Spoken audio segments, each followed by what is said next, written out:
pissed off right now. So Harvey Levin, so you mean to tell me that you fired Van Lathan over a dispute with Michael Babcock? Michael Babcock? How and why? What threat was Van to Michael Babcock? If you ever wondered why Michael Babcock got any recognition, it was because Van always put him on the spot. Van always had better points than him. Van always made Babcock look stupid at different times.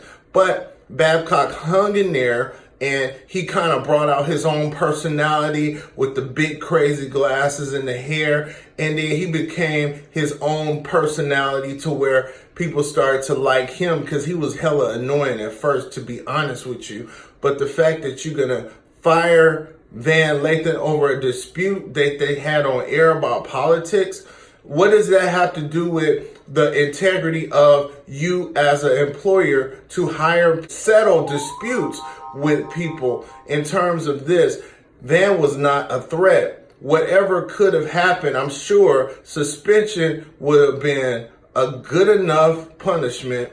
And then he comes back to the show because he is not expendable. He is actually elevated TMZ for all these years. We watched the show. He is one of the main characters on the show. I mean, he really is. He has excellent points. He's one of the smartest people on there, and he always keeps it real on a show like that that's supposed to be more commercial. He brings in deep thought processes and deep statements at different times that are relevant to what's going on with whatever story. Even the Kanye West talking to, the scolding of Kanye West was definitely needed. And it elevated TMZ because it brought it to a level where it was more than entertainment. It was a teaching moment, and Van was the teacher of that moment for all of America, watching him tell Kanye West that 400 years of slavery was not a choice, and how that was a problematic statement. But that's just one of the things that he's done. He's got into it with you, Harvey, dozens of times, but you never fired him because it added to the excitement and enjoyment of the show. You were a lawyer, so you know how to go back and forth. But if you look at Michael Babcock, when he came onto the scene, he seemed like he was jealous of Van. He seemed like he wanted that position. I hope you don't give it to him. He should be fired too, or suspended too, because whatever he did to make Van go out of pocket in any kind of way, whatever Van did, and you guys think it's a threat, like it's a no tolerance thing, well, that's really silly when it comes to people that have earned their stripes on that show, that have been around. Van is definitely not expendable, but you know what? I did see one thing when he did confront Kanye West. I was thinking that, wait, CNN needs to pick Van up, because the thing about Van is that Van is really being nice to TMZ and Harvey to elevate their shows and their platforms. He's made it easy for you guys to not have to do all the legwork, not have to do all the intelligent research, because he already was knowledgeable and skilled at what he did. That show might have been holding him back from opportunities. He might have given up opportunities for that show. But the fact is, I enjoyed seeing Van on there because Van was very needed on there. He was a voice of the people, such as people of color. He was the voice. He was a voice that stood up, even though it was opposing opinions. Van could handle certain things, but what did Michael Babcock do? He had to do something, because when Michael Babcock stepped on the scene, you could see how he was looking at Van through the camera, you could see the tension, but you could always see there was a sense of, I want to pick at this guy. Like Babcock wanted to go to the top guy. The top guy was Van Lathan. He was the top guy.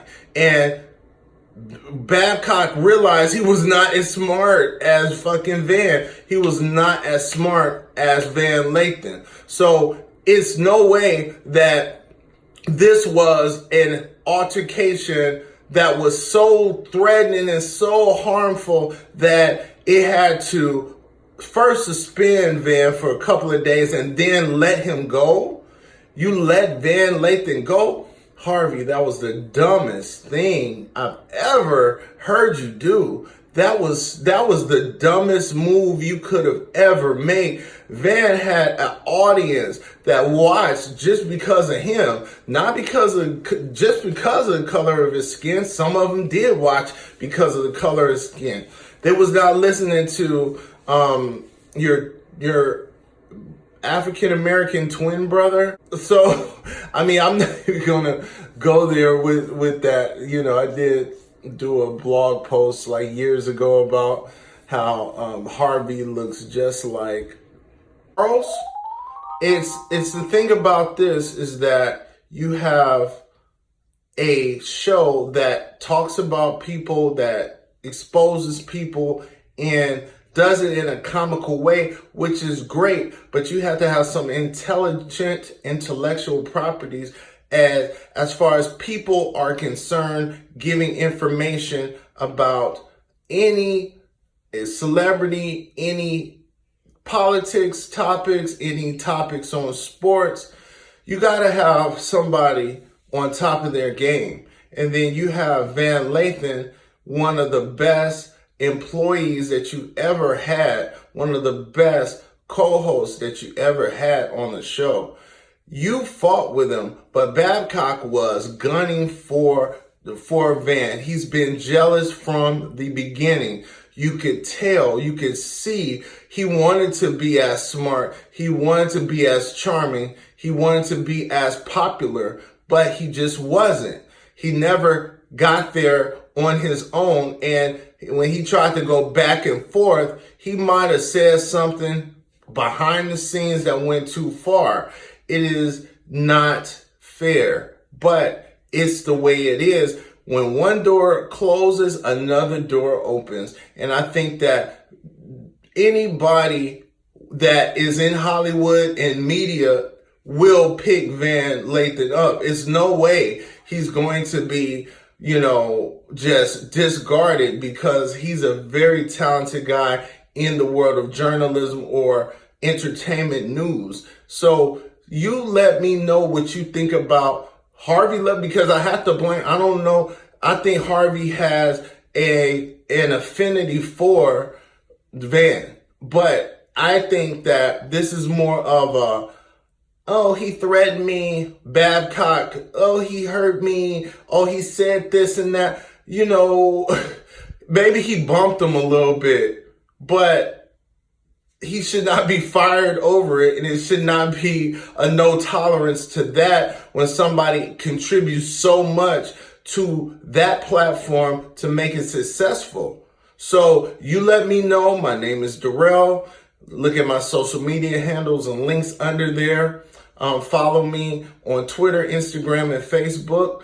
I have a book called The Brown Paper Bag Boys and the Colorism Experiment coming out very soon. Look on my website, scareofthelight.com. I will be bringing more prizes and sweepstakes and different things that will help fuel the promotions of the book, cash prizes. So that's why it's very important for you to hit that like button and hit subscribe. All right. Thank you so much. And I will talk to you later. Peace.